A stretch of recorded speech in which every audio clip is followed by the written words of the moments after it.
There we go. I think it's working.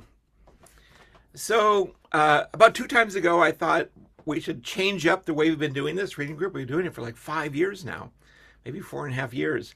And I thought maybe first of all, we'd do it every 3 months rather than every other month. And we'd switch to a model where one time I sort of thought as like the scholar's time, where we'll pick something that's newly translated, maybe something a little more obscure. And the other time would be something that is more sort of heart of classic Gadamer writings, something that you might actually assign to undergraduates or grad students, maybe somebody who's just discovering Gadamer and really wants to understand his views, might use these videos as resources.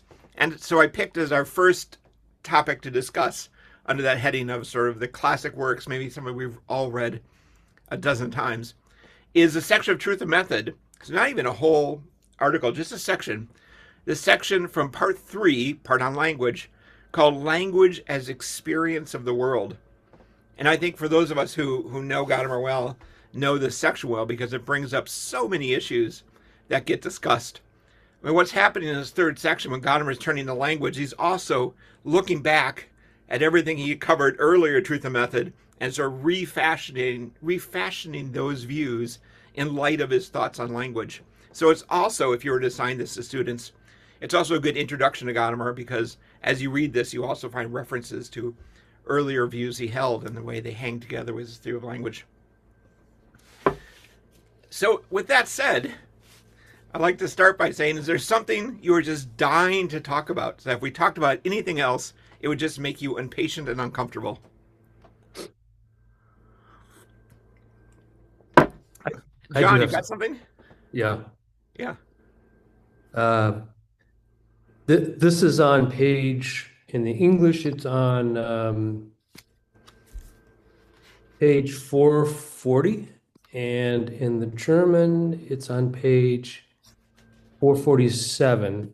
Okay. So, there's one sentence in particular, and this is one where Don and the people who translated this chose to um, let us know what the sort of the pivotal German word is. And this is the very last paragraph, right? Um, and so when I was reading this, through from the beginning to end, this sentence didn't explain itself to me uh, by itself. It almost it felt riddling when I read it this time. And I had to read on further, and it sort of filled in for me as I read on, right? And so, it's still a bit riddling to me. So to have a world means to have an orientation toward it. So And if you which just think paragraph? Did you about say that, which paragraph it is, John? it oh, let's see. Does it say that in the German? I'm looking at a Um, basic concept. is um, You said it was page 440. Oh, it's uh, the At the first very first bottom. sentence of the final paragraph. Yeah. yeah, the very yeah. Got it. Okay. Right. Okay, so orientation, I mean, orientation is a fairly neutral word, um, and it doesn't explain to me the next sentence. To Mm. have an orientation toward the world, however, means to keep oneself so free from what one encounters of the world that one can present it uh, to oneself as it is.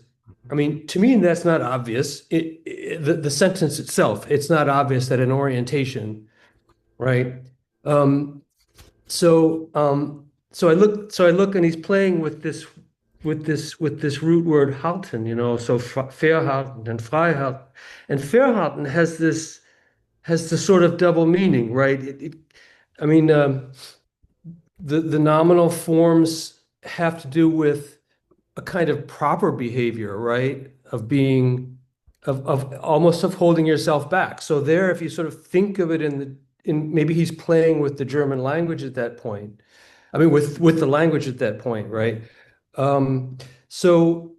There are two sentences that I wanted to sort of point to one just before that and then one page after that maybe continue to make it hard to understand. So right above that paragraph, about three sentences, he says, um, but the ground of this statement is more important, namely, that language has no independent life apart from the world that comes to language within it, right? So that certainly doesn't help, right? Because it suggests almost a deterministic structure. And then if you look on page 442 at the top, he says, so this is the very first full sentence on page 442. The truth is that because man always can always rise above the particular environment in which he happens to find himself, and because his speech brings the world into language, he is from the beginning free for variety. Again, that sentence doesn't explain itself, right, to me. Mm. Um, why? Why would language, especially given the fact that he's just said 2 pages previously, that, and I'll read the sentence I just read to you again, um, that language has no independent life apart from the world that comes to language within it, right? So, I mean, I can sort of, after having read the whole thing, I can sort of interpolate and sort of figure out what this all means. But I'm just curious about that particular sentence. If anyone has an idea about how that language makes self a sense, without Gadamer going on and explaining much more about what he means in the subsequent pages. And specifically, to have a world means to have an orientation, a Yeah, comportment. well, so that, yeah, to have a world meter that, okay, that makes sense. Yeah. However, uh, to have an orientation toward the world, however, means to keep oneself so free. So that's the part I'm saying doesn't make sense to be in that direct context. So let me look this one. So I like your suggestion that maybe he's playing with words because it's the free is Freihalten. So Vorhalten becomes Freihalten. Maybe there's just a play there, but that's not enough to sort of suggest when we think about comportment orientation, we automatically think about having us being stepped back in a way, right? Being free toward the world. That's the big question. Nate, Eric, you want to get in? Yeah, John, just riffing off of what you were bringing up on page 442. I read the different edition, so my pages are a little bit off, but I think it's 442. The paragraph that you were reading, where to rise above the environment, is that the? Mm-hmm. But if you keep going in that paragraph, he uses the word posture instead of orientation, and is posture translating, uh, what was it, Verhalten? We can go to that. Yeah, we gotta find that paragraph. Because I'm just trying to No, it see these uses the other same word. words. It's Weltverhältnis. Yeah. It uses Verhalten throughout. Okay. Mm-hmm.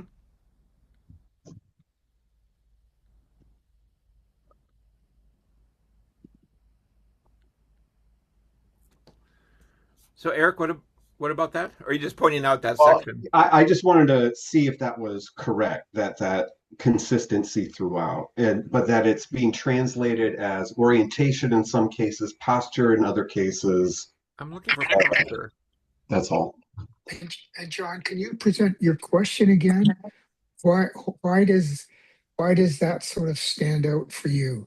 Um, what's the problem with having an orientation or a posture? Um, what's you said deterministic or something? Okay. So I it because I've read this many times, I understand Gadamer's position, his overall position. I'm just saying that that sentence does not explain itself. In fact, it's sort of, if I'm trying to understand it as I'm reading it, it confuses me, right? So to have a world means to have an orientation. That makes sense. In fact, he says right above, uh, a language has no independent life apart from the world that comes to language within it. So those two things are integrally connected. To have a language means to have an orientation, right? Um, and so the if you were, the classic example of how many words that the people who live in Alaska have for snow, and we only have one word for snow. So that changes how we see snow, right? All right. So that makes perfect sense, right? But then he says, but however, to have an orientation means to keep oneself free. So I guess my question to him, if I stopped him right there and say, what do you mean? That doesn't make sense to me, right? What you just said is contradicting itself, right? Yes. Yeah. Okay, that's what I'm saying. Good. Good. Well, I would say that Gadamer often does seem like he's contradicting himself, but what what see we think, but what he's not saying, he's not sort of advocating that we have a standpoint, which would be a different thing, or that and Gadamer would never himself admit to having a standpoint. Does that make sense? Mhm. Um, Can I ask what the contradiction is, John? Sorry, that's just a quick question. What's the contradiction again? I didn't follow. To be bound and free at the same time. I mean, isn't that the hermeneutic question though, that we begin at the limit, right? The limit binds me, but also the limit is the thing from which I begin. Yeah. So yeah, and I can play this out and become a hermeneut and figure all of that out, and it makes sense to me. Right. I'm trying to understand the text. Got it. Yeah. Yeah, but I mean, I take it that a bearing, instead of an orientation, a bearing is something where I have some self-restraint, right? I hold the bearing. Where orientation seems more neutral, I think bearing has a kind of a responsive structure and a proactive structure. So I'm restrained in terms of just simply blindly following along by that which orients me. So I'm kind of free in the sense that I'm vigilant about what guides me. So in that sense, I see the freedom and the vigilance in the kind of a vigilant bearing, which also doesn't want to view itself as positionality or stance taking or something very subjective and active. Right. And that's why, and that's in the Verhalten, yeah. So Yeah. because that, right, the word means, it can mean to restrain yourself, right? Yeah. To hold yourself back, uh, to be measured, right? To be restrained. And so he seems to be leaning on that sort of double meaning, which is wonderful, right? Which is sort of the beautiful ambiguity of how he thinks. I'm just saying that when I read it in the English, that, first of all, if Don was here, we could ask, and maybe David, how's Don doing and everything? Oh, Don passed away this summer. he's gone. Yeah. Okay, so I'm in Berlin, by the way, so I've been completely out of things. Yeah. I didn't know this, and that's very sad to hear. So I don't even want to stop. I don't want to keep talking about the Right. text at this point, but Yeah. so I'm mentioning Don here because I would like to know if he remembers if that's why they had kept the German word there in the text, to clue us to the fact that this use of the word orientation isn't very adequate to understanding the he's using the word orientation twice here, and it doesn't make sense in the English to me. Yeah. Yeah. So the question is, I mean, you understand Gadamer's view. That's clear from so much what you read and even the section. What's puzzling is that right here he seems to think from sentence to sentence, just talking about a Verhalten means Freiverhalten. Also, just the fact we have this Verhalten toward a world, not just anything, but toward a world, means we actually has a free stance toward it. That's what you're saying is the surprising move that goes from sentence to sentence. Greg?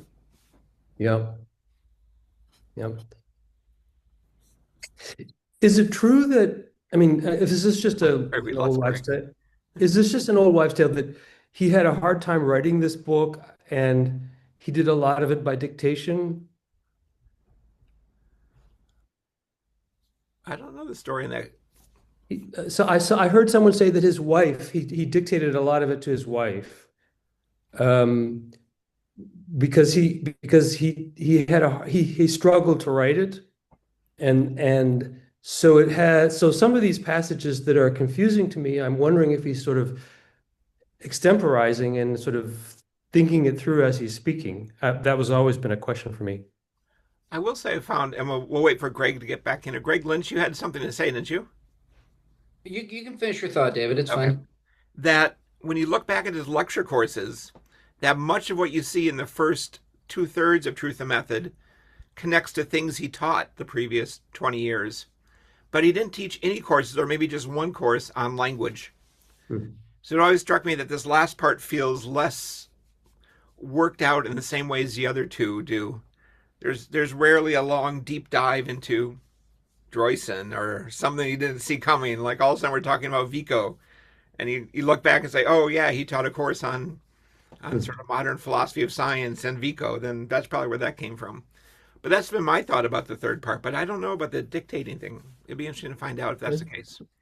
There is an arch copy or arch version of Truth and Method in the Heidelberg library, but it's only roughly 40, 50 pages long, and it's unreadable. It's in old German script. It's very hard to. I had it in my hand in 1990, but I mean that's really hard to read. And I mean, perhaps there could be checked whether there is anything from the third part of Truth Method.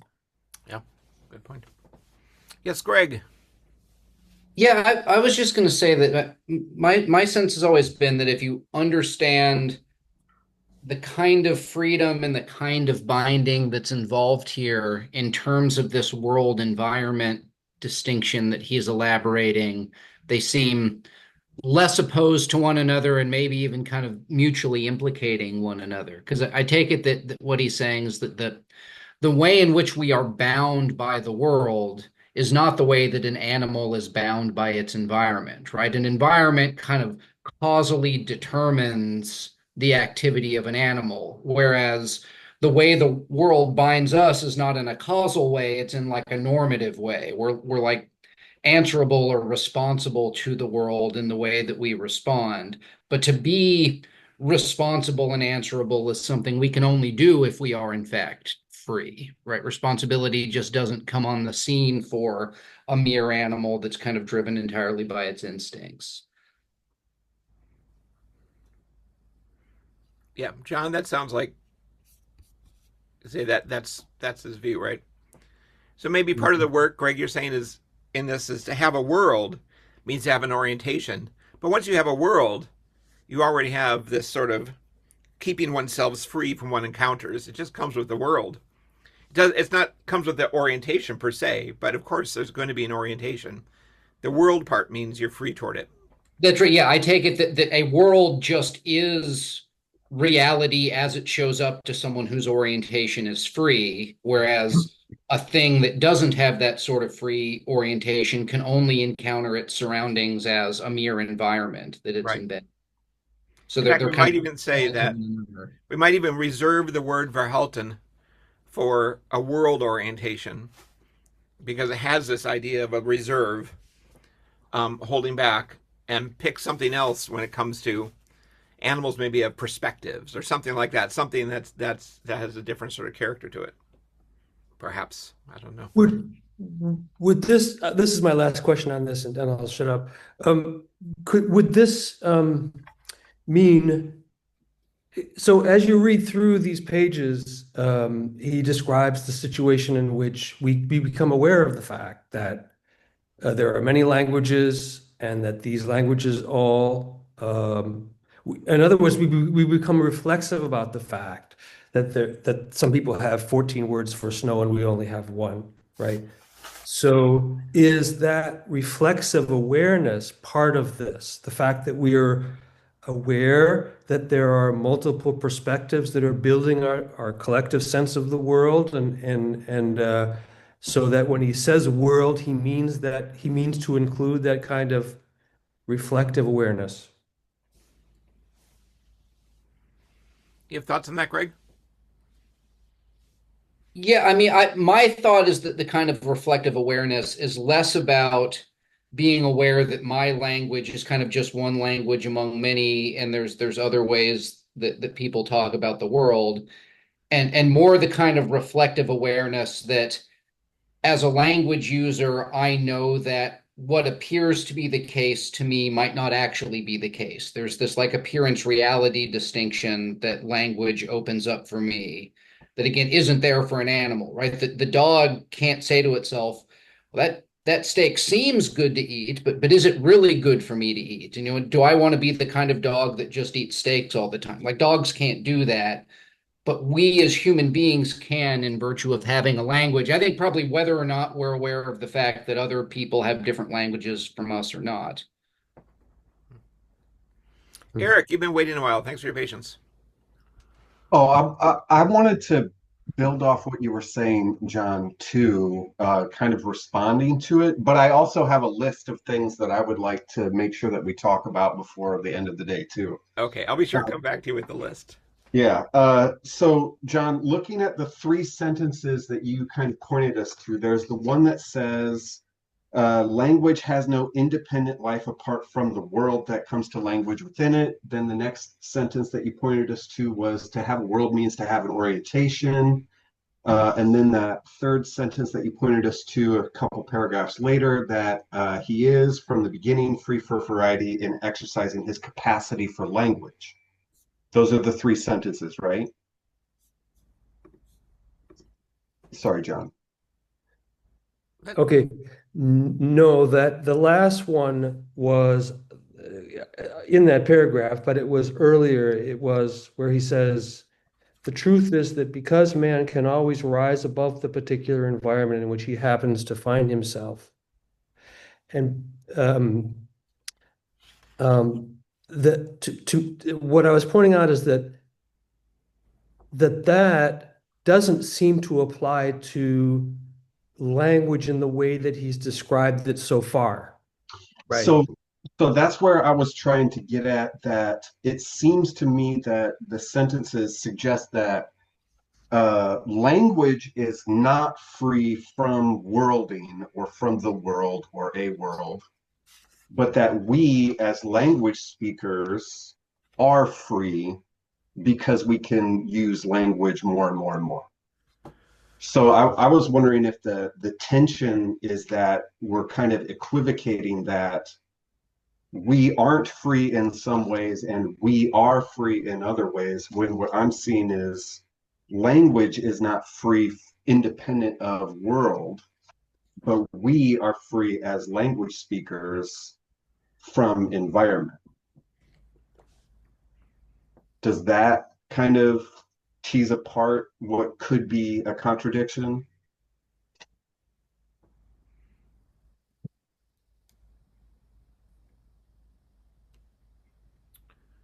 So your focus is on that we are the ones who are free with respect to environment.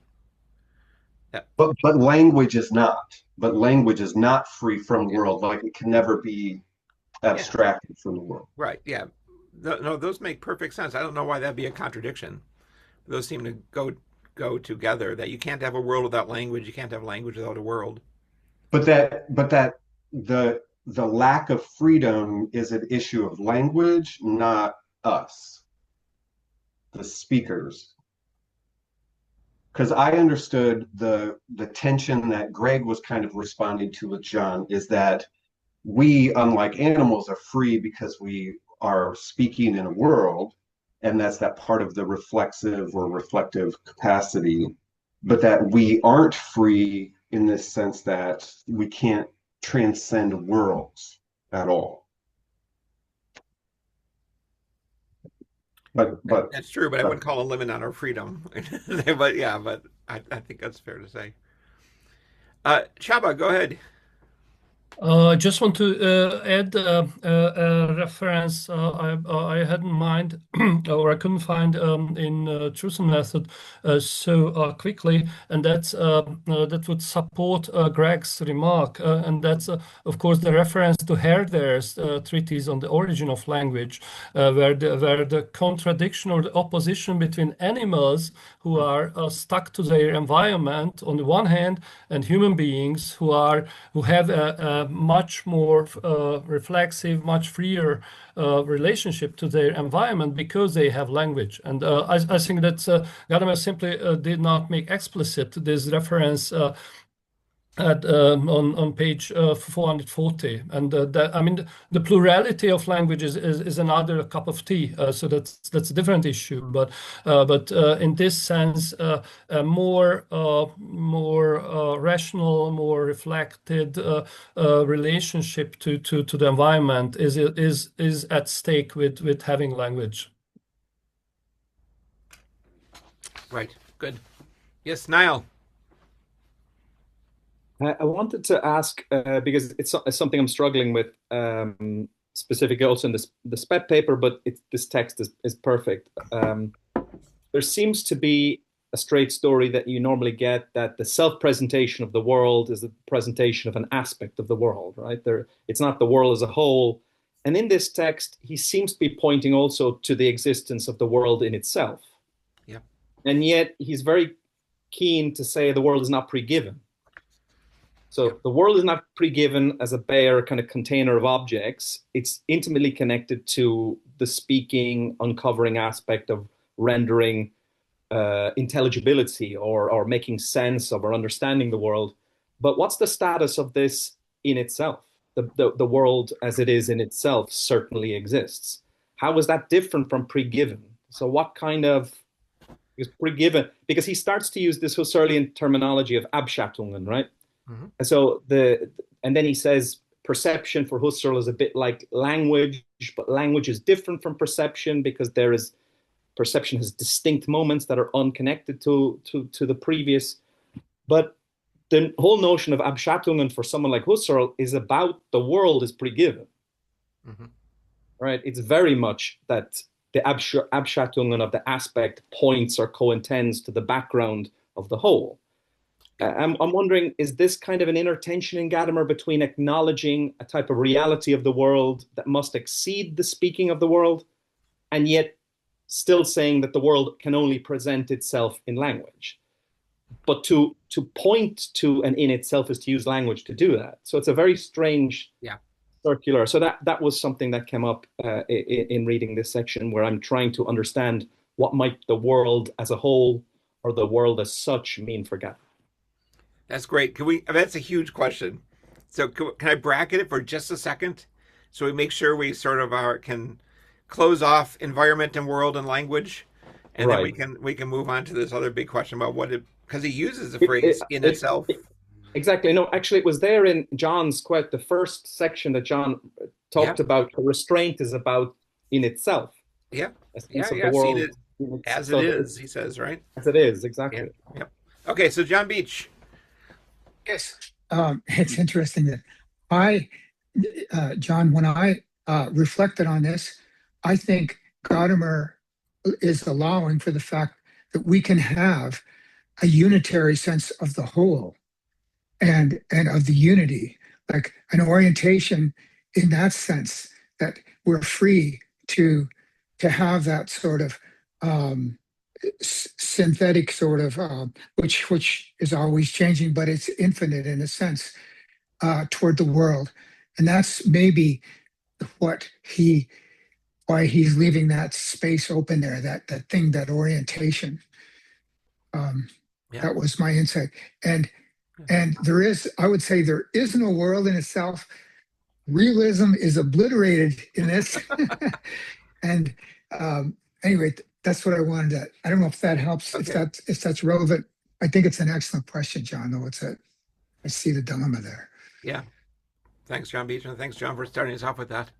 I thought I'd mention, before we transition to the question of the in itself and the perspectives, that this distinction between word and environment, not only do you find it in Heidegger, but you find it in Scheler. So if you're sort of looking at the history of the distinction, but also it is one thing that John McDowell has looked to Gadamer for influence on, has taken up Gadamer's views explicitly.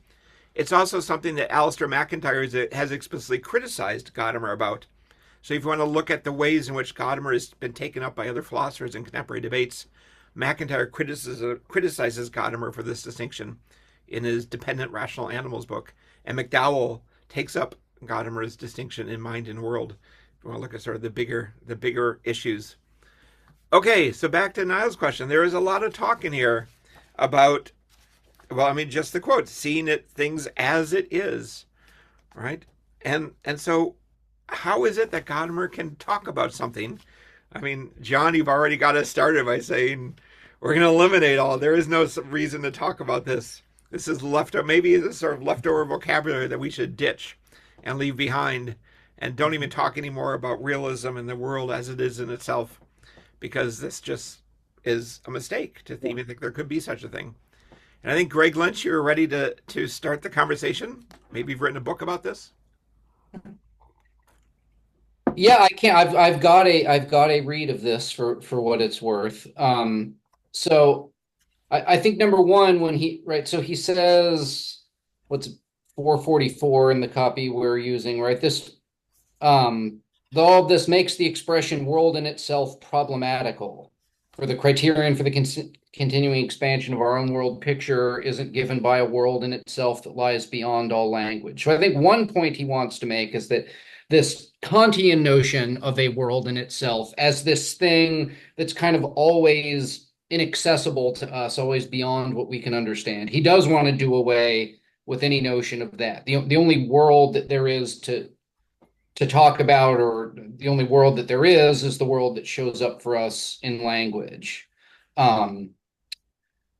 As to how do you square the idea that simultaneously language is giving us that world itself, but also is always perspectival or aspectival or whatever term he uses there.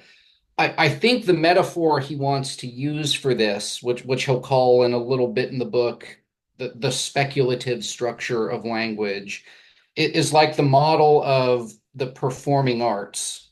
So like the relationship between my understanding of a thing and the thing is like the relationship between a performance of Hamlet and Hamlet, which is that Hamlet, right, only exists in and through the particular performances of it. There's not something like the true Hamlet, right, that like lies, that's forever unperformable. So in one sense, right, what you see when you see a performance of Hamlet just is Hamlet, right? You have seen the entire play start to finish. You have seen the thing itself. And yet we all know that Hamlet can be performed again next week in a way that's irreducibly different from what we just saw. And that also will be completely and wholly Hamlet. So Hamlet is this weird kind of thing, like the work of performing art, like the festival, that exists only in and through these irreducibly different historical presentations. And I think that's just what Gadamer thinks being or the world amounts to. That's the kind of existence it has. Let me say, in light of that paragraph of 444, so he uses the phrase the world in itself at the beginning here is Welt an sich. It's always in scare quotes in Gadamer, just as it's in translation. Farther down, about 4 lines up from the bottom, 5 lines up from the bottom, it says, it is the whole, no, that's not, in every worldview, the existence of the world in itself is intended. That is not world in itself. That is Ansichtsein. So in jeder Weltansicht, in every view of the world, is the being, the Ansichtsein, the being of the appearance of the world meant. So it looks like a straight contradiction of the same paragraph, where the world itself is problematical, but it is intended in every worldview. But really it means something more like you have a perspective on something is what's intended. Okay, I just want to clarify that sentence because it struck me as in that paragraph. Yeah, John Beach. You may be muted still, John.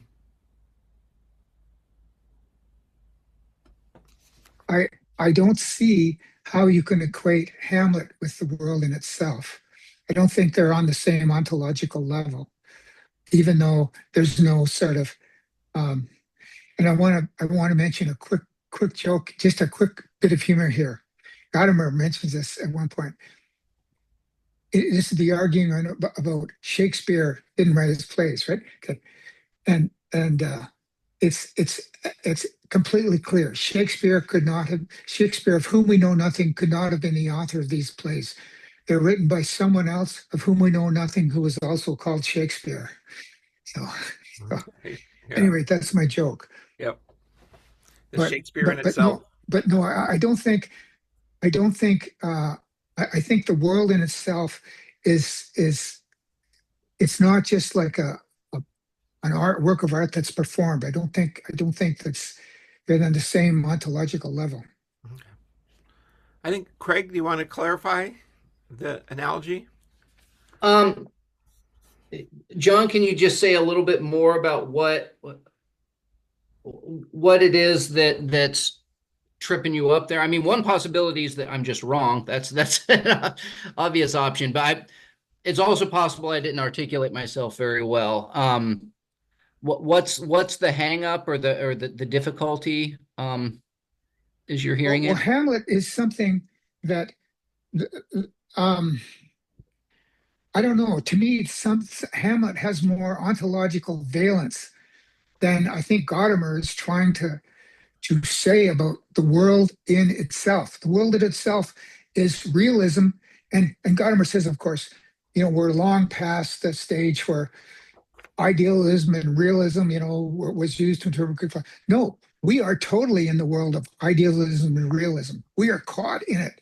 Gadamer's trying to break us out of it. And that's why he's so incredibly difficult to read and understand, but that's why he's so far ahead of us.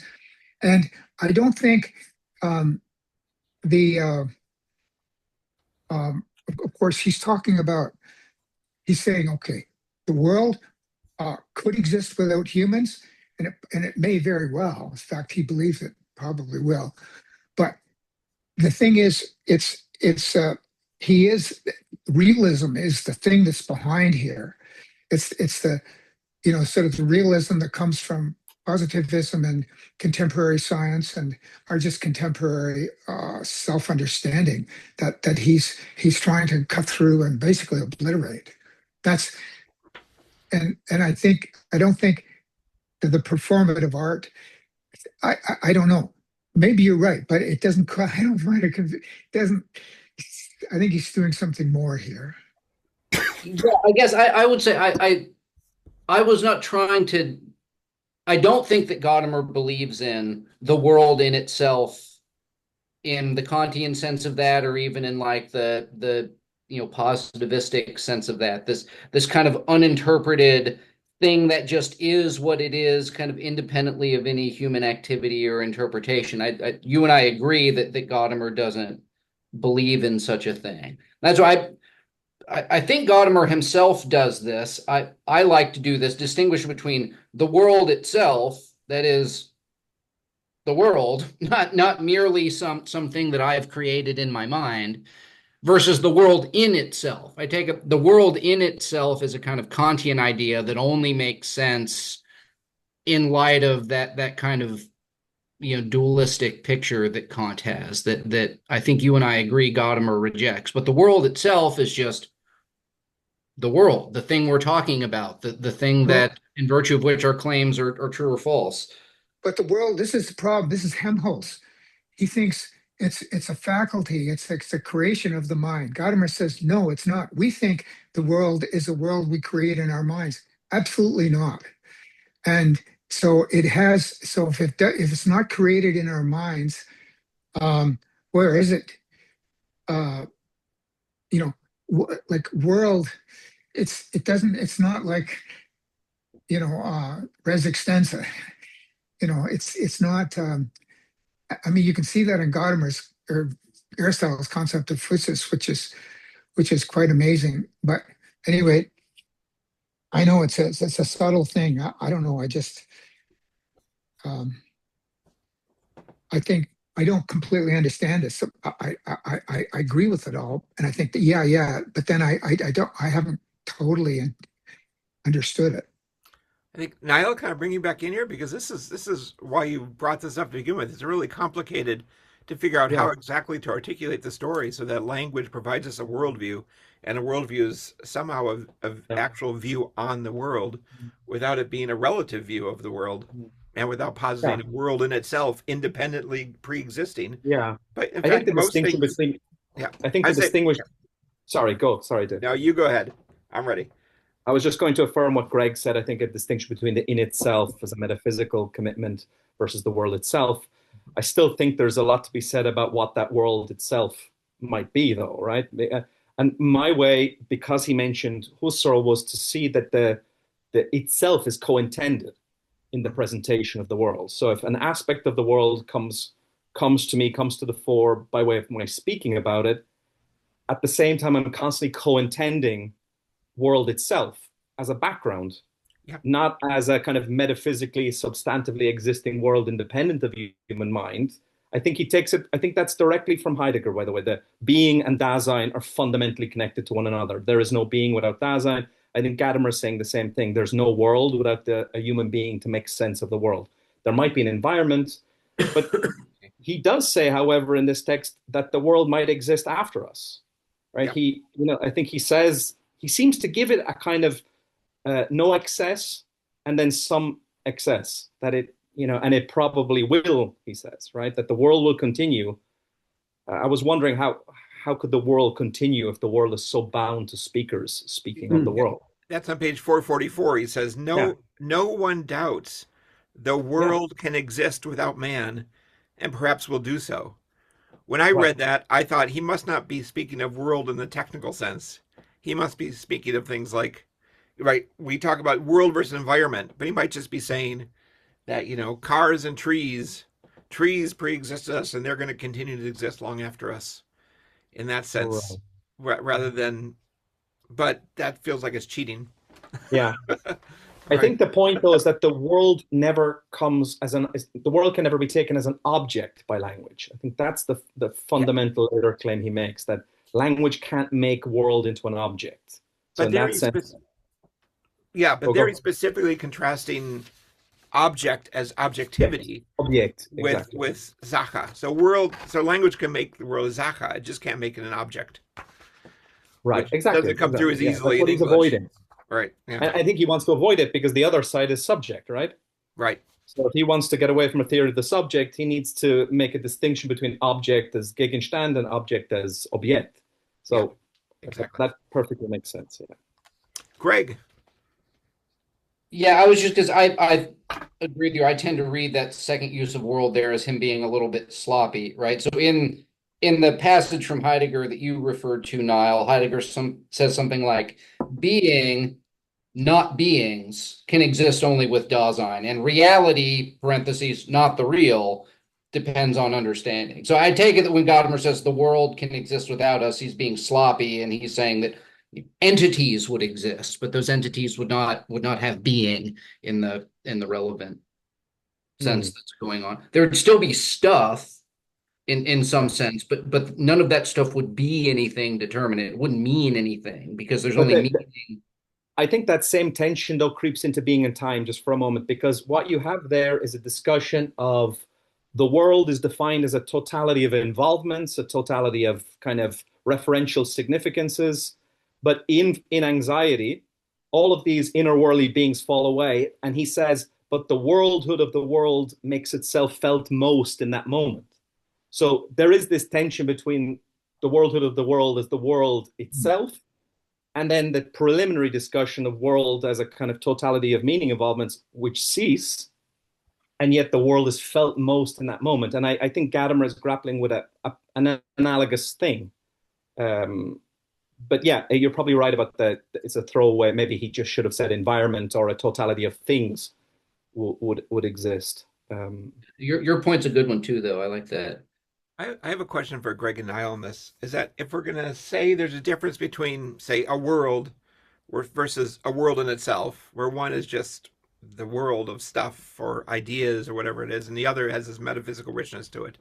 He wants to say that the variety of perspectives on the world, views on the world, does not lead to relativism because there is no world in itself that allows you to see how one is relative to another. But it seems to me if you have a world that is, you acknowledge I have just a perspective on the world, right? There's something more than just my perspective. Isn't that enough to motivate relativism? You don't need the rich metaphysical Weltansicht. You just need something that acknowledges that your perspective is only one perspective among many. I don't know that his argument against relativism works anymore.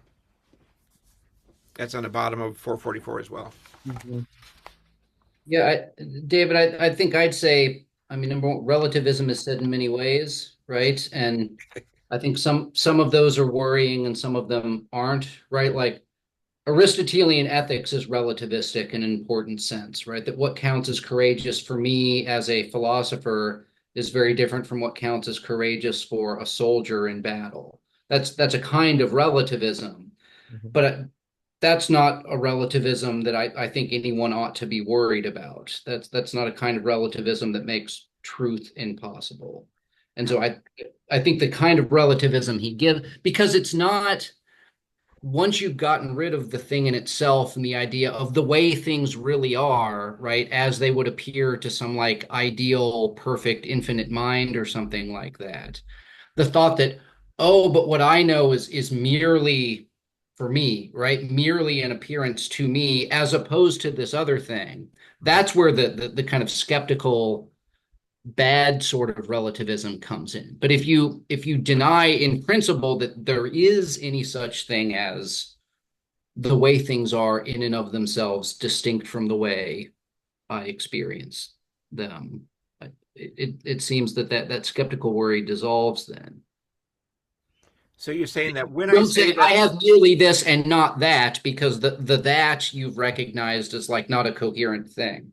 it just seems plausible to say if you say this is true, what you're referring to is the way it appears to you. Or are you referring to the way it actually is, independent of the way it appears to you? And if it's Well, the but first, then you're relativist, and if it's the second, then you're a skeptic. well, no, but there's the way it appears to me in the moment, and the way that it would appear to me were I, thinking clearly. I mean, we make distinctions all the time between, well, it merely looked like there was a person off in the distance, but actually it was just, a tree or something. But that's not a distinction between the way things appear and some unappearing thing in itself. It's just one form of appearance and a different, better mode of appearance. I see what you're saying. I Yeah, wonder as John. well if the relativism is not offset by his reference to a common world. So he says later that the world is a common ground, they said. The world is common ground. So that's kind of a type of basis for it's not a whatever you're having yourself perspectivalism. It's a type of solidity in that moment that there's a shareability of coming to understanding which offsets the extreme forms of relativism, maybe. Yeah. And that follows directly from language is shared by necessity. Yeah. Imagine. Yeah. Okay, John Beach. I think I may have a possible answer to John's question, which we haven't answered yet. Is that Gadamer is saying that this idea of the orientation, it means that we are free in this sense because our metaphysical sort of construction of the world right now is constructed so that we see its reality as that which is we are free to dominate. That's when he brings in the will, and that is what is going to mean that it's going to be a world without humans someday because of that.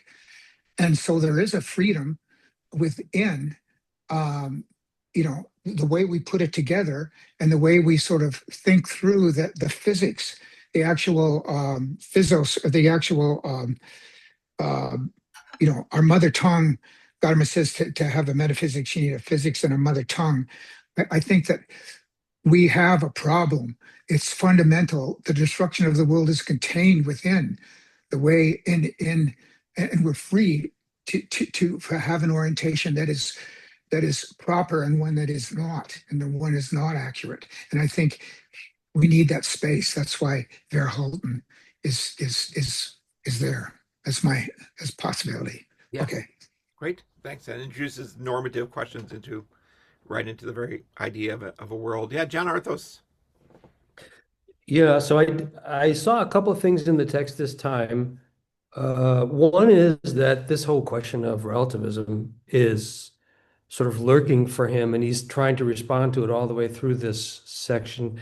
But the other thing is, I think I saw something that's actually helpful in response to this danger, right? The specter of relativism. And it's on page, in the English text, it's on page 446. I don't think the translation is a problem in this case. And it's the first full paragraph, the one that begins, of course, on page 446 in the English, Right. because he uses the phrase "is preserved and altered." Um, and then in the next paragraph, he sort of explains what he means by that. And here in this next paragraph, I think he's sort of thinking about modernity and, the ways in which modernity seems to contradict the values of the past, and wouldn't that prove relativism? And so he's trying to handle that. So he says, thus the verbal event reflects not only what persists, but what changes in things. So that's a sort of an anti-relativist statement. From the way that words change, we can discover the way that customs and values change, right? So there's that reflexivity, right? And he uses the example of Tugend, which we have to say sort of ironically these days because that old-fashioned idea. But he says even that fact gives that.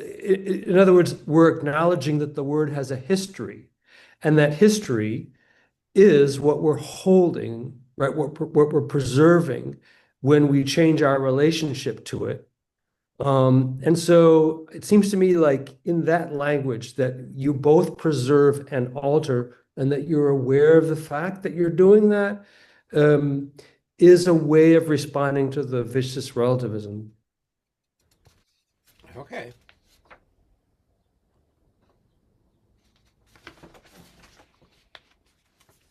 So is it connected? As where you ended made me think about what he said about Humboldt at the beginning, and Humboldt's mistake is that he thought of language in formal terms, and so you have all these different worldviews connected to different kinds of languages. And he says it's the mistake he's made is not because of a particular type of language, but because of what is handed down and said in language. So it's the history of these concepts and tradition and the content that we find ourselves in the middle of. The words have these histories and have these meanings, which means they're not just simply one perspective as opposed to another perspective, but they are operating within a long history and tradition. Is that connected or is that not connected? Well, I mean, I did want to get back to Hamlet, and I wanted to ask Greg about that example. Because, okay, so first of all, there's certain media, certain artistic media that lend themselves to this problem, ones that use texts, right? So a musical score has the same question. This the folio copy of Hamlet is not Hamlet. Hamlet is the performances, right? And there is no perfect, ideal performance of Hamlet. But then the question is, where does judgment come in?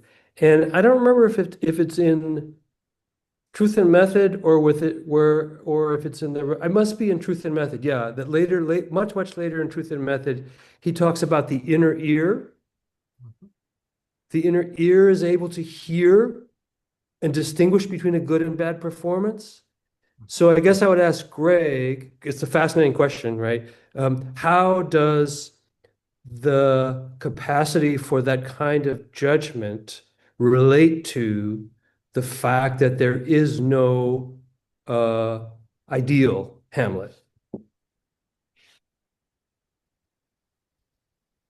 Yeah, I mean, I think that's a great question. But I mean, I think part of what I would say is that think about how, because we make judgments about what's a good or a bad performance all the time of a play, of a symphony or whatever. Those what we're not doing when we make those judgments is comparing the performance to some sort of like Hamlet in itself, right? It's got to do, I think at least a big part of it is it has to do with the adequacy of the performance to the particular setting where the performance is going on, the particular situation. So what would count as a good performance of Hamlet for, a an audience of kindergartners, right, in 2025 is very different from what would count as a good performance for a bunch of theater critics 20 years ago, or for Shakespeare's original audience back in the day. So it's there is some, I think the core of it is there's some truth that the work is trying to express. There's something that it's trying to say. And the good performance is the one that allows that thing to be said to the people who are hearing it. So it's got to do with properly bringing the work together with the situation where the work is performed. That's what makes for a good performance. And we can fail to do that because I either played too fast and loose with the text, or I was so interested in appeasing my audience that I wasn't adequately concerned with bringing through the truth of the work that's being communicated. Or it could go the other way, that I'm so hung up on textual fidelity and originalism that I presented in a way that's just inscrutable to my audience. I think that would be another way in which a performance can be bad. So it's not, what I'm comparing to is not some idea of the work itself, but rather the ideal way that the work would manifest itself in this particular situation. And I'm saying, did the actual performance live up to that, or didn't it? Is that plausible or intelligible at least? A low bar. I'll settle for intelligible. That was like a full English sentences. Yeah, I think that makes sense. Eric, do you want to get in here? Yeah, I wanted to build off what John was pointing at in a different direction. And I put it in the chat too, that where he says things like, so this is page 445 to 446. Yeah. Because I've gotten to the point where I am extremely interested in flat eartherism as a linguistic problem, as a semantic disorder. And so when Gadamer says, the sun still sets for us, he does say things like, it appears like we see it this way. And so when we still say things like, oh, what a beautiful sunset, that is history present with us. But why is it okay to say Tugend or virtue ironically, but nobody says sunset ironically yet, when we should? Right? Like everybody who says, oh, what a beautiful sunset, we should point at them and laugh at them. But we don't. And it's not because the sunset or the earth spin is more real than the other, because I know he's going to get into this issue about biology and physics claiming to be accessing the world in itself. Sorry, come join us. What was that, Greg? What was that I think about? it's a flat earther reference. Greg is Oh, yeah. yeah. Well, because I'm seeing the same sentential problem occurring when, like, the Trump administration says Mahmoud Khalil is a terrorist, right? Like this, it's not that Mahmoud Khalil is a terrorist. It's that you think there's a terrorist there. and that Mahmoud Khalil happens to be one. It's not that you're doing due process to establish the truth of the claim. And so the same thing with It's a Beautiful Sunset, right? Gadamer, so I'm sorry, the sun has not ceased to set for us. What page was that on? Yeah, it's on bottom of 445. Yeah, so the sun has not ceased to set for us, even though the Copernican explanation has become part of our knowledge. And so what's really interesting for Gadamer here is that language accomplishes this shift of perspective, right? Like the sun setting is a reality relative to Dasein, like we were saying earlier with being, in appealing to Heidegger with now. So this other model, right, is available to us via language, but we're so with Pierre Bourdieu with the habitus, we're so kind of entrenched in this kind of hegemonic tradition or hegemonic history of seeing sunsets that we cannot even picture ourselves as never ever having seen a sunset. Here's what I think is happening here. Maybe we can dive into this. It goes together with the paragraph beforehand. I think what he's distinguishing is what gets called the manifest image versus the scientific image. So it seems like the sun sets all the time. Just like, I mean, this table here seems completely solid every time I bang on it. There's no exceptions here. Though I understand science says something else is happening that's mostly empty space, and I can understand that. But it doesn't, that fact and that conceptual understanding doesn't disqualify the way this experience is real for me, manifests itself to me. And so he wants to apply that to the example, the paragraph before, where we say, look, I mean, this is just the way it seems to me. You know, this sentence just captures it beautifully. And somebody says, well, yeah, that's because you're shaped by your history and your times, right? He says, why is there not a contradiction in historicism where you say, you know, well, sure, I'm shaped by my history in a way that I think I really got it now. And someone says, yes, but that's sort of self-contradictory because once you acknowledge you're shaped by your history, that itself is shaped by history, right? And he wants to say, well, that's the scientific image versus the manifest image. Just because I acknowledge that I am now aware that I'm shaped by my history, it doesn't actually function to undermine my experiences. Just like someone who tells me the sun's not really setting doesn't function to undermine my experiences. Right? It's sort of, that's why we have this strange sentences at the end of the paragraph before where he says the reflective argument is out of place here. Mm-hmm. Right?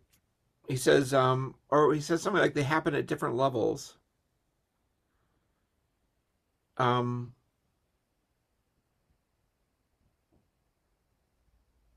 We are not dealing with relationships in judgments which have to be kept free from contradiction. Yeah. Where is the line about? That's the next page. Is it the next page where he says that? Like a stratified levels. Have you got it? Where is it, John? Page? Do you have it?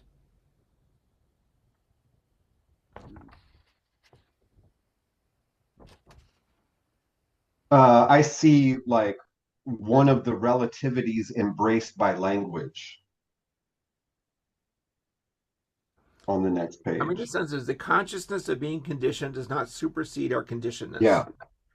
So it does not trump our experiences. If one of these projects, yeah, the very next sentence is that's one of the prejudices of reflective philosophy, that it's not about propositional relationships.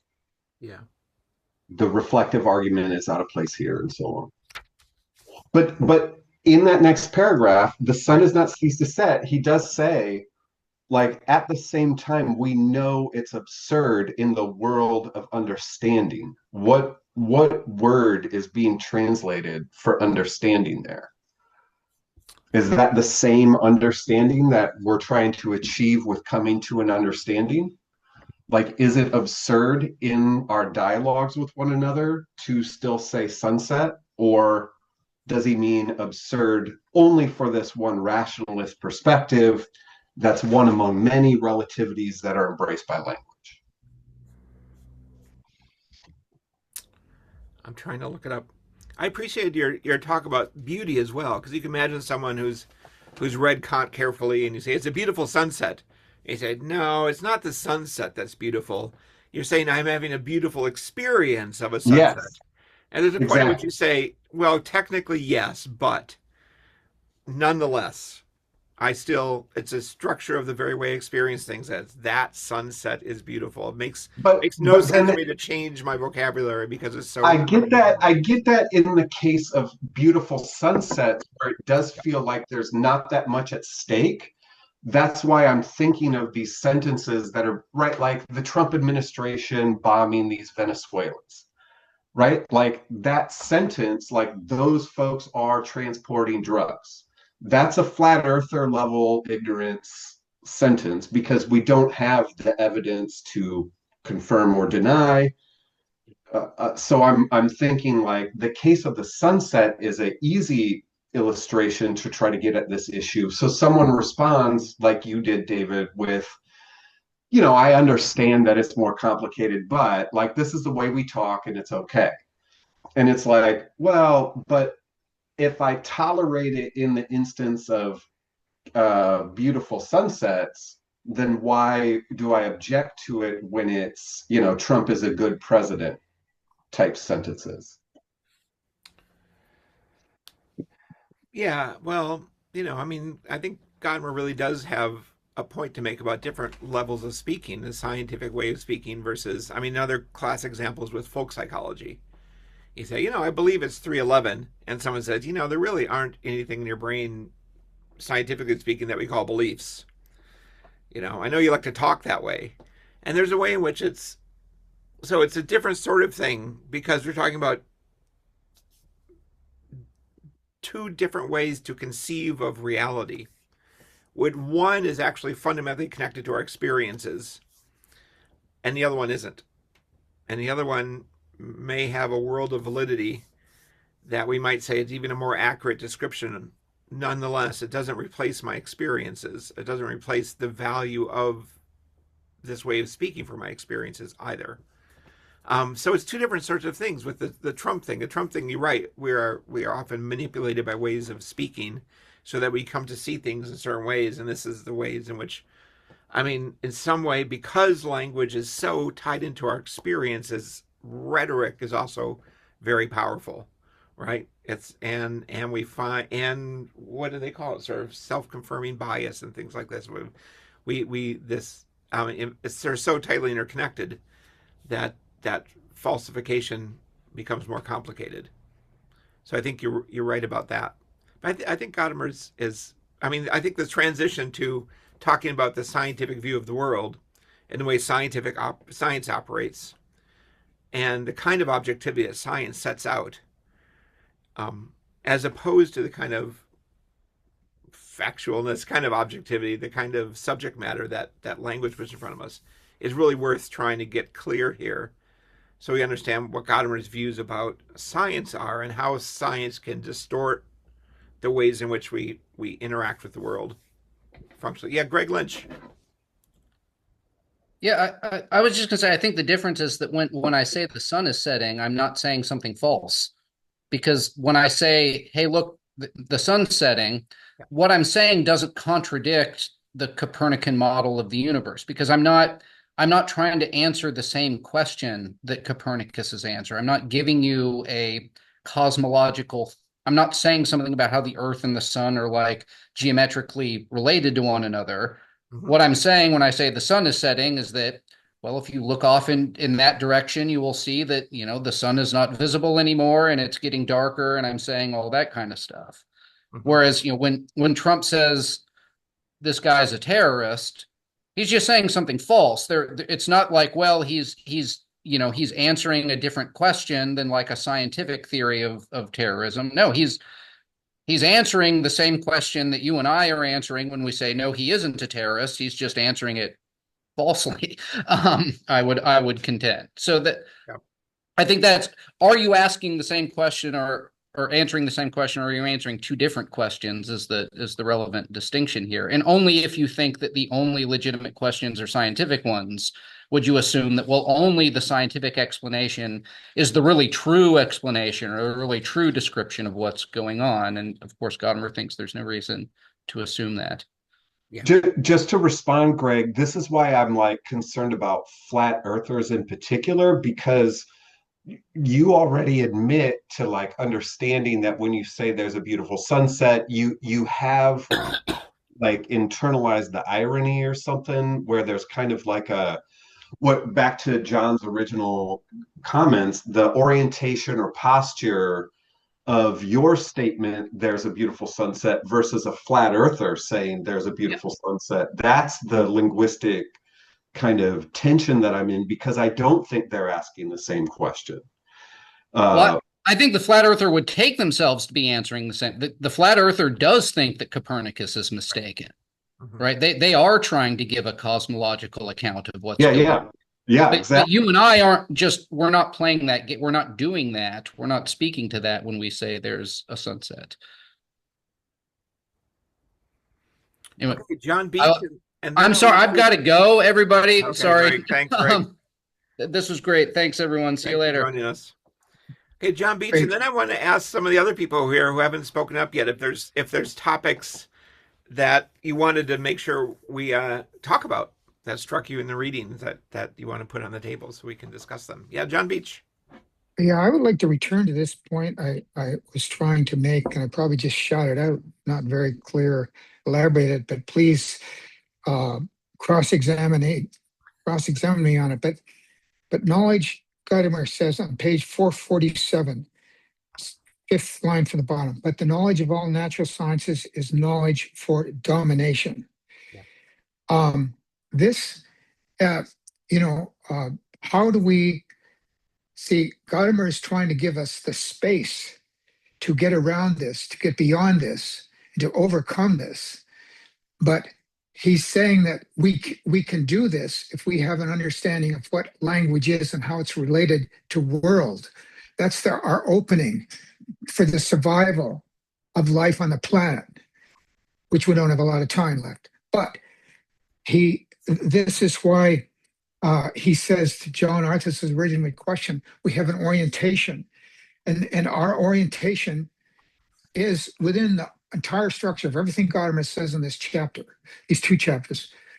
It does not have to be right. It does not have to be sound, because if it's not able to overpower and get beyond and convince ourselves and overcome our positivism, which it doesn't, which it hasn't, or overcome our realism. I mean, this knowledge for domination, this is realism.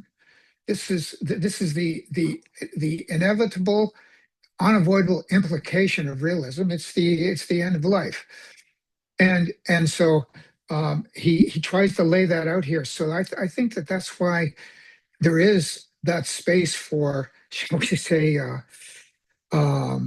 Verhalten and so on.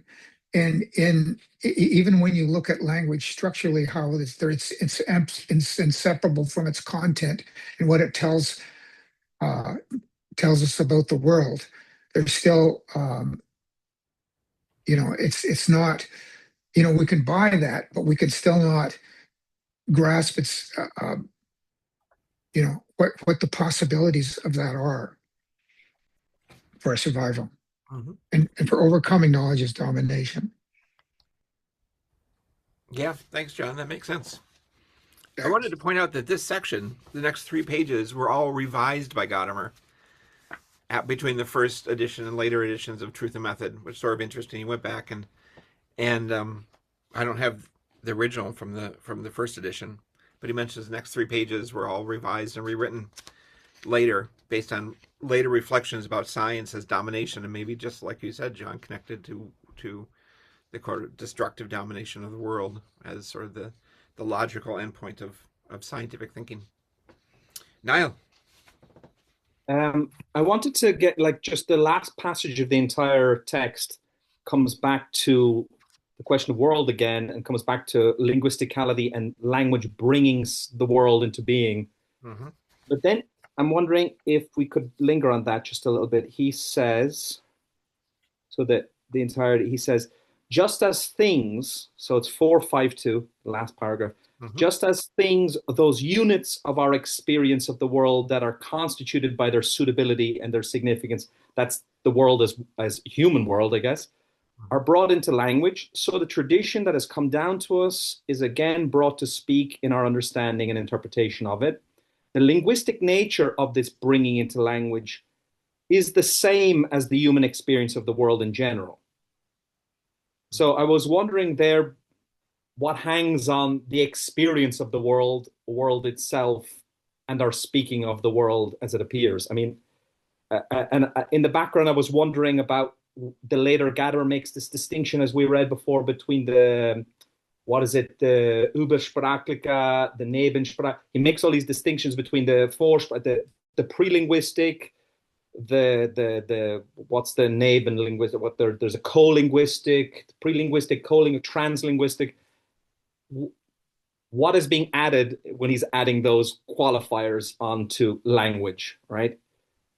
Is he actually just saying language and linguisticality is containing all of those things? Is that it? Linguisticality contains the trans, the neben, and so this world as experienced seems to me a little bit. I still see a bit of a tension in what he's saying between speaking world itself and the experience of world. Is there any distinction? I mean, the fact that he calls it a Grundbezug means that they're not identical.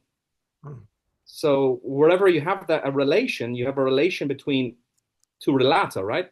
There must be, and they don't need to be two different objects, but they need to be distinguishable objects, it seems. So I'm not so sure how language can distinguish itself from world. Is the experience of the world the thing he's talking about when he talks about speaking? Is that the... I don't know if my point is clear. I went on a ramble. Apologies. Especially that one sentence, the linguistic nature of this bringing into language is the same as that of the human experience of the world in general. That's yes. And that you can't really quibble with that, right? Because he's not saying world itself. That seems very, Right. But still, the experience of the world doesn't seem to be identical to the world itself. Right. And sometimes the experience of the world is defined by the self-presentation of an aspect of the world, which wouldn't be the same as the world itself. Right?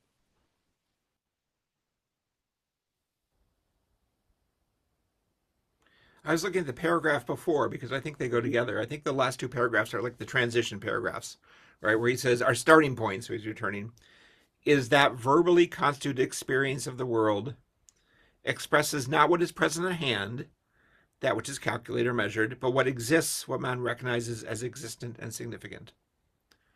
So verbally constituted experience of the world expresses what we recognize as existent and significant. The process of understanding, practice in the moral sciences, okay, if we said the historical perspective, realize this was because language characterized our human experience and the world in general. As little as world is objective, so little historical.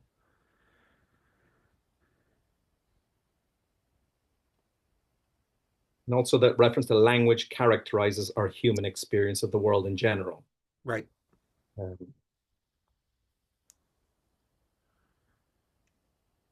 I'm a little confused. How can speaking be experiencing?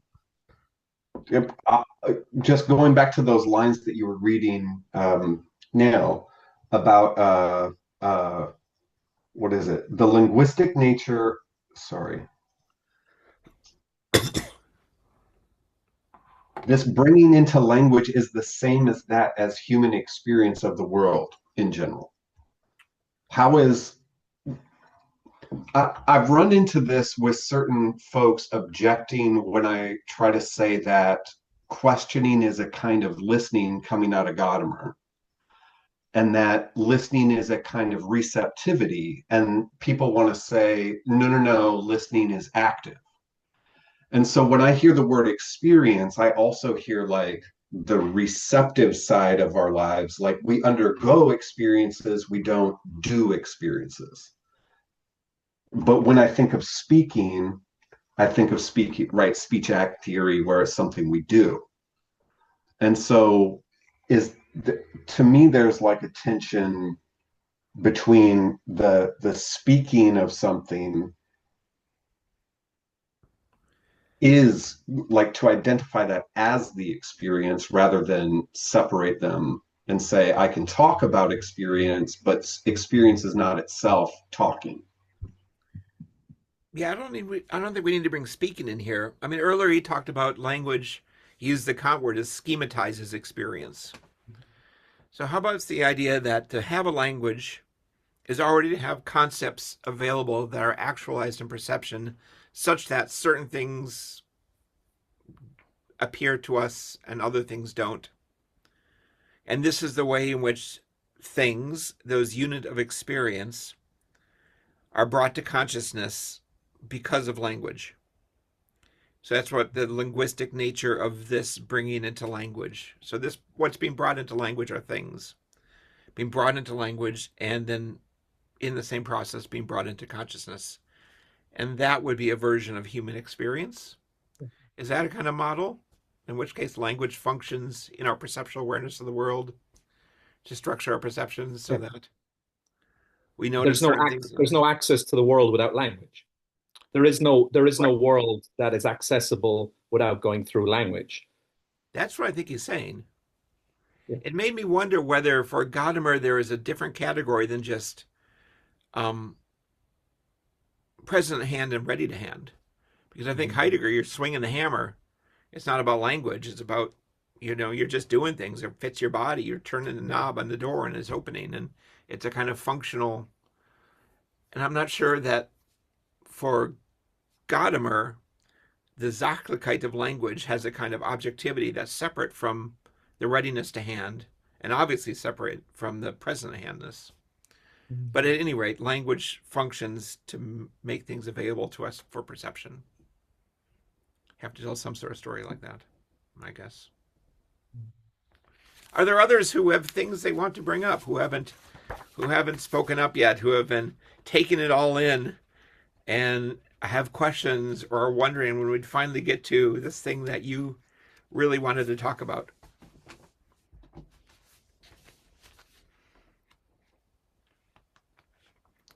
We still have yet to talk about science and objectivity.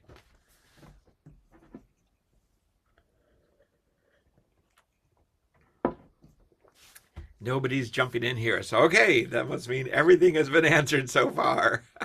Well, let's talk about one of the main distinctions. I mean, science is a foil for Gadamer throughout this book and throughout his writings, is trying to explain why it is that interpretation in the humanities has a kind of legitimacy that's usually reserved for the sciences.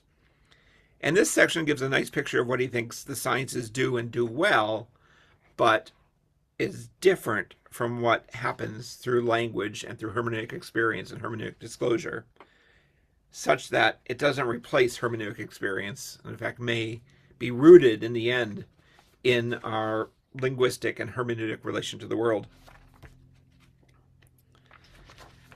I feel like that was my contribution. Does anyone want to take this up now and talk about specific points or claims that struck them as interesting? There's two parts to it, really. There's the science part, and then there's the theoria part, where we return it to the Greeks, a classic move of Gadamer to show us what we might have forgotten that the Greeks understood better than us about Greek theoria compared to modern theory.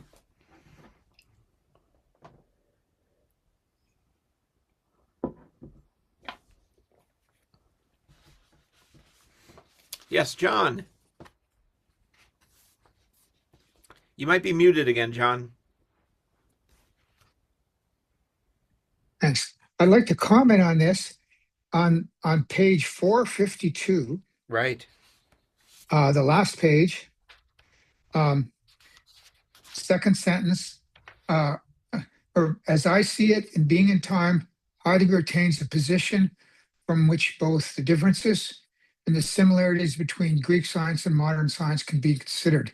And what I want to do is rearrange this translation to, I think, express more what Gadamer really meant here. Okay, go He for it. says, when he, that is Heidegger, showed that the concept of present at hand is a deficient mode of being and viewed it as the background of classical metaphysics and its continuance in the modern concept of subjectivity, he was pursuing an ontologically correct connection between Greek theoria and modern science.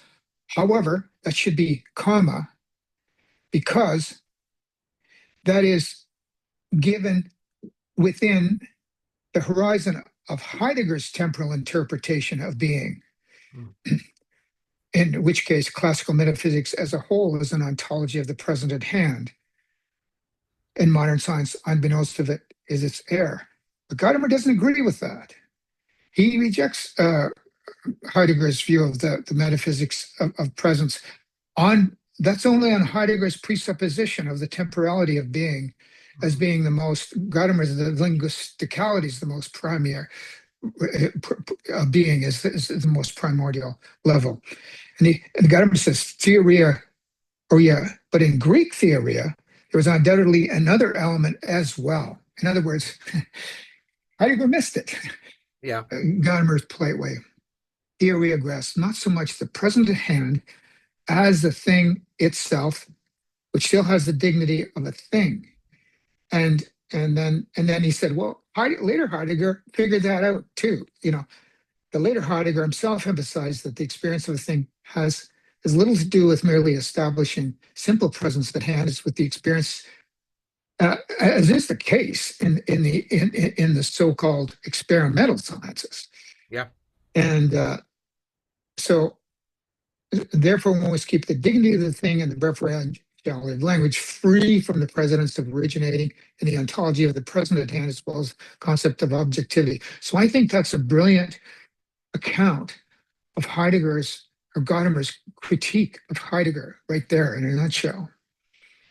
Right. And really is and himself different from Heidegger, isn't he?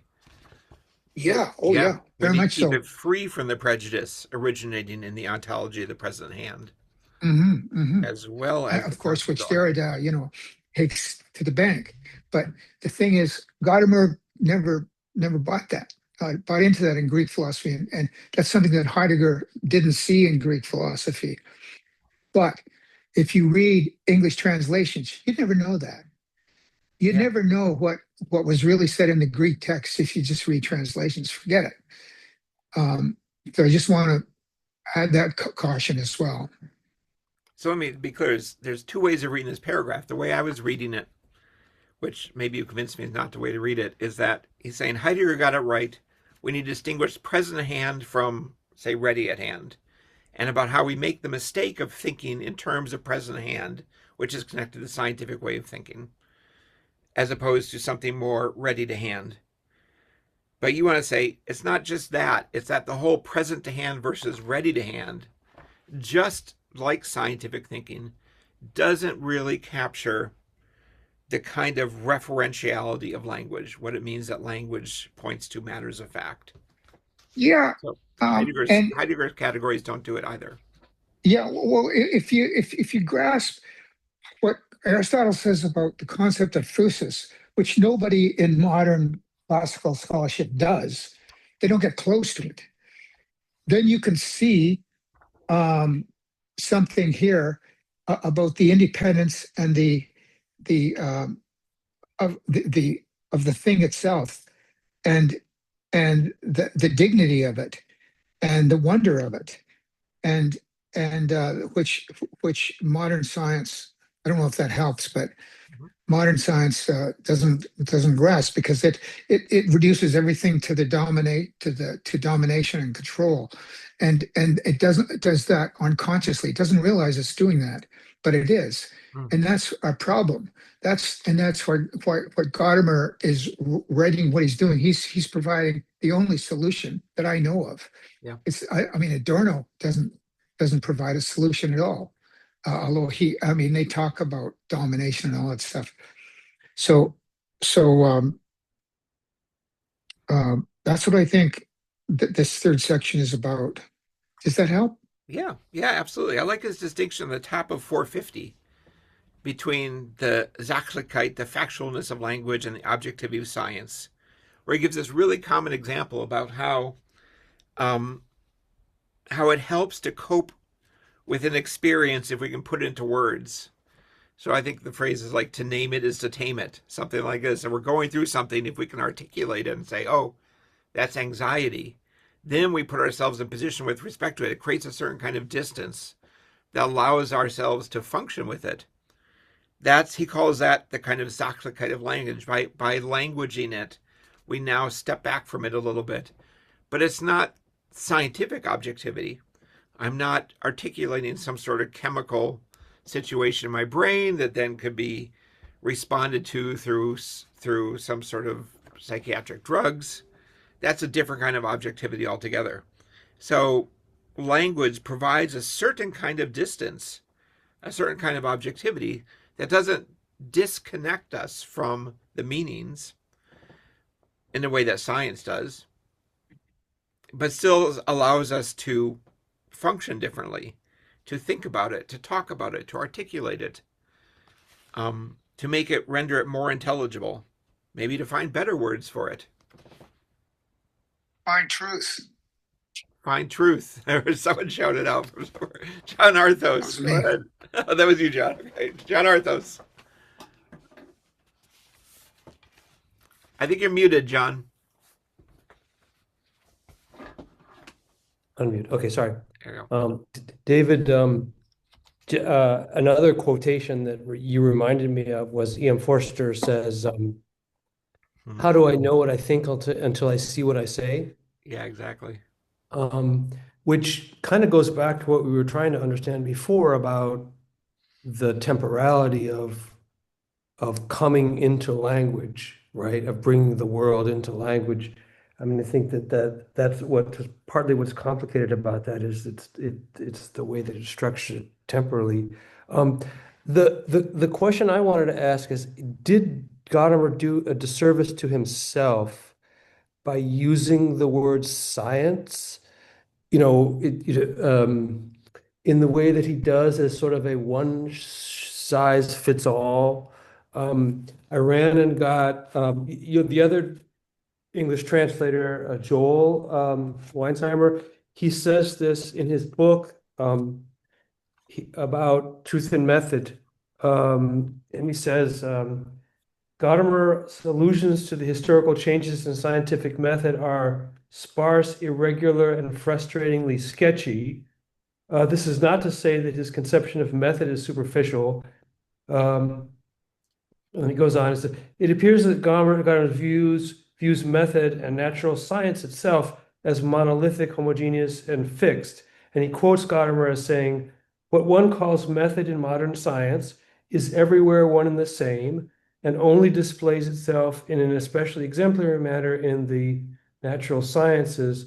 And this is unquote, this very thesis dates truth and method. I think Gadamer responded to that in one of the forewords or the afterwards, and sort of admitted that. But this word science to sort of cover everything, right? I'm wondering if that limits his audiences too much. Yeah, I thought that was one of the motivations for rewriting these pages, was to try and make it a little more sophisticated. He doesn't talk about method here. That's elsewhere. And he does talk about different sciences. He says each science as a science, is on page 449, has in advance projected a field of objects such that to know them is to govern them. Which is a different kind of claim, right? Biologists have decided these are the kinds of things we're focusing on. These are the kinds of explanations we're looking for to make it a biological explanation. Chemists have something different. A physicist have done different. A psychologist has something different. So that's the case not of methodology, but about the suggestion that we shouldn't think that these things are just analyzing the world as it is, right? They've set up a domain that they want to analyze for the sake of. But there is a general claim that all sciences seek to control and govern. And maybe that has the same problem as saying all sciences follow the scientific method. That's just sort of a sweeping generalization. The Greek science would not be included in that. Right. No, Greek science wouldn't be included in this idea It's of modern it's science. it's essentially linguistic based. Right. Aristotle's principles come from how we speak. They're linguistic. Okay. Yeah. Yeah, Gadamer definitely means modern science, right? Contemporary Yeah. science. Not Aristotle's physics. Right. Mhm.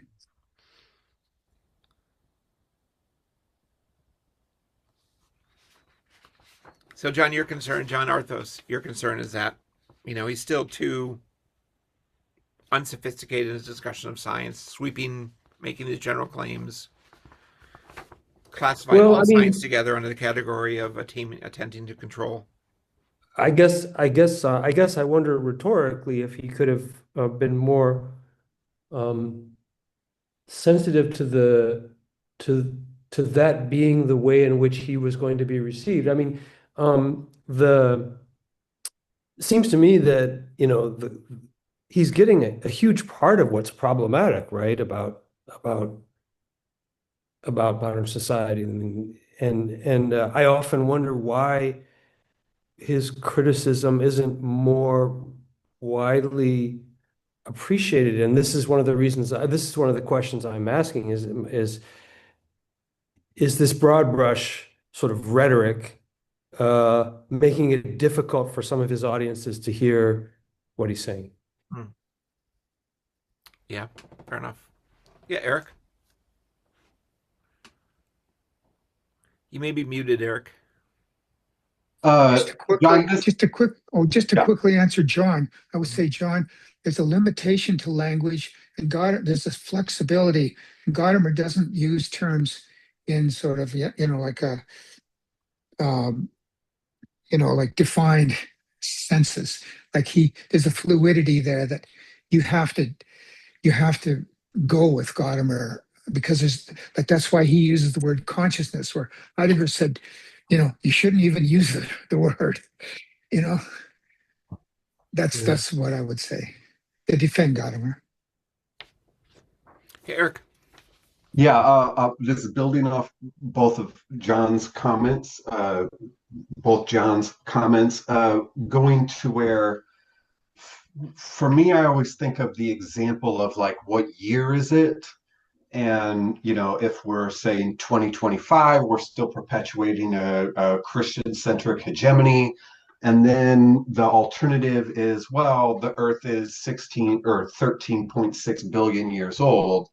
And so there's this tendency to think that this world is the true world, or the world in itself.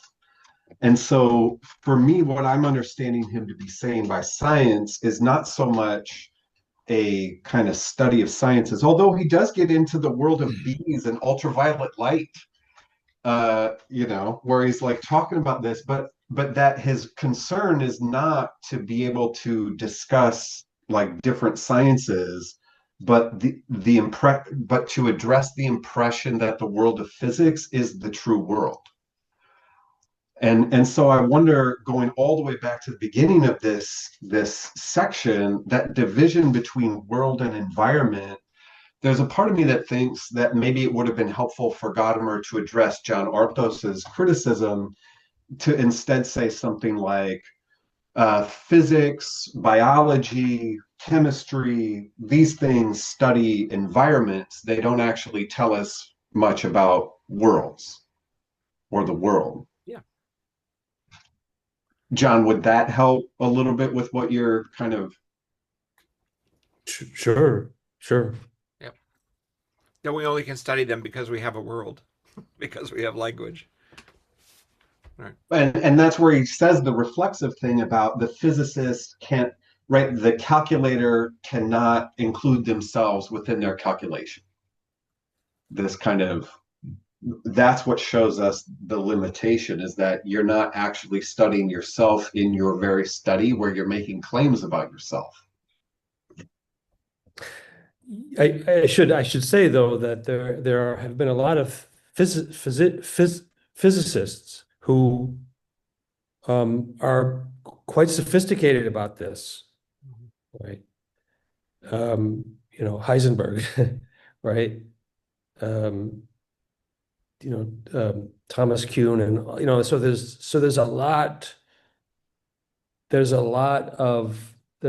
within the scientific community, at least in theoretical science. I mean, what he seems to be directing his ire at is really more of popular science, or the image of science in popular culture, maybe something like that. Yeah. Well, I think we've really dug into this.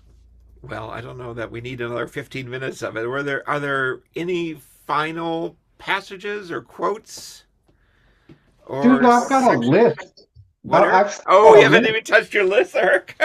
Yeah, yeah, yeah. I thought we were checking things off as we went. He talks about Babel again, which we talked about with Cynthia a few Right. sessions ago. He talks about that. He talks Yeah. about So the matters of Babel idea is that it's sort of the very idea of language is that there's a diversity of languages. It's built into the idea of language. So the idea that we all spoke one language and diversity became a problem, that's not understanding the way language actually works. That makes sense to me. yeah, but that he says something like the myth flips things on their head. That's a really interesting kind of engagement with it.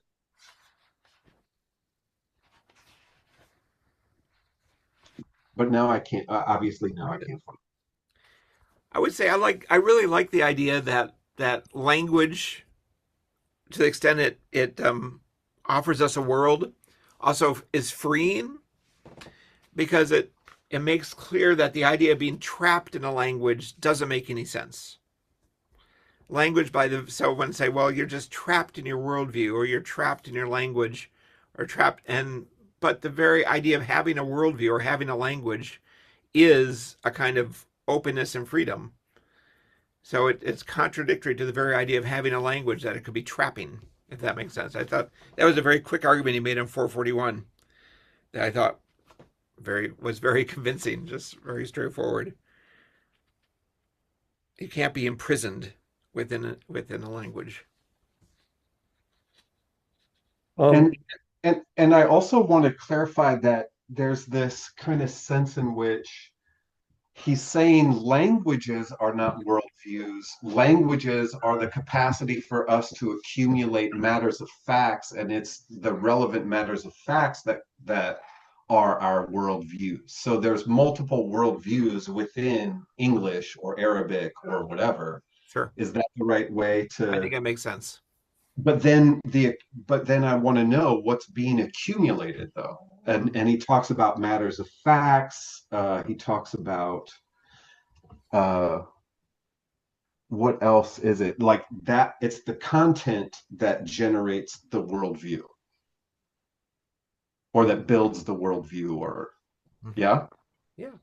But then that takes me back to the issue of the sunset versus earth spin, which is it appears to me that there's a sunset. That's a factual statement Mm-hmm. that then accumulates into this worldview. Mm-hmm. And also the Copernican statements like the Earth spins and rotates around or orbits the sun. That's also a statement of a matter of fact. And as an English speaker, I can learn both of those language games Mm-hmm. that create matters of facts that are accumulating into like this worldview that I have. Yeah, sure. And this is where like I love what he says about all of that. He says something like all of that is an accomplishment of language. Whatever language is what allows you to do this. And so it goes back to what you're saying, David, about language is what opens us to these things. Mm-hmm. Whereas the Babel myth suggests that language closes us to these things. Right. John Arthos, did you want to say something? Well, that's well put. That's well put, Nathan. I did want to say, speaking of sunsets, I looked up, there's it's a lovely obituary for Don, Oh, good. at the Downey Patriot, Road. Um, Hmm. will he be mentioned at the NASFA? Will there be some kind of recognition? I'm not going to be able to attend, so I'm asking. We didn't do anything in last month when we were there. Maybe Oh, we should have. okay. It was just last month. Um, I thought I had mentioned it in this group the last time, but maybe I just I wasn't here the neglected to. last And time. now it's far enough away that I forgot I'd even forgotten to. But Yeah. but yeah, right. There is like a local hometown newspaper, right? Talks about him and his partner and his sort of commitment to students. Isn't that Yeah, what and that is? I he thought. not only translated German and French, but he read Italian, Greek, and Latin. So yeah, a lovely obit. Yeah, and he was a. I mean, he was a I good just guy. wanted to add that for the last 4 years, I've had, for the first 3 years, until he passed away in the spring, for the first 3 years, it was every second week. John and I had an hour and a half. And then the last year, it was every week that we engaged in dialogue. And we went through all of Gadamer's writings on the Greeks and a lot of the Greek writings themselves. And he was he was quite an amazing dialogical partner to work with. And there was a very good his son Zach organized this great memorial thing for him in August in Los Angeles, Mhm. and there were some wonderful tributes and so on. And he was, yeah, he was quite the guy, Mhm. amazing person. Yeah. I know he regularly emailed me to thank us for this group, so I know he appreciated all the contributions that you all made and just having this opportunity to meet regularly to talk about Gadamer. Yeah. Yep. All right, so we'll meet again in 3 months, whenever that is. I should work this out: October, November, December, January. And at that point, if you have suggestions of things you'd like to read, maybe some more technical things, more obscure things, some more recently translated things that might be more exciting for a Gadamer scholar to dig into, just send your request to me, and I'll try to put together a list that we can choose from when deciding what to discuss at our next session. That's good. Okay. Thanks, everybody. Thanks for coming.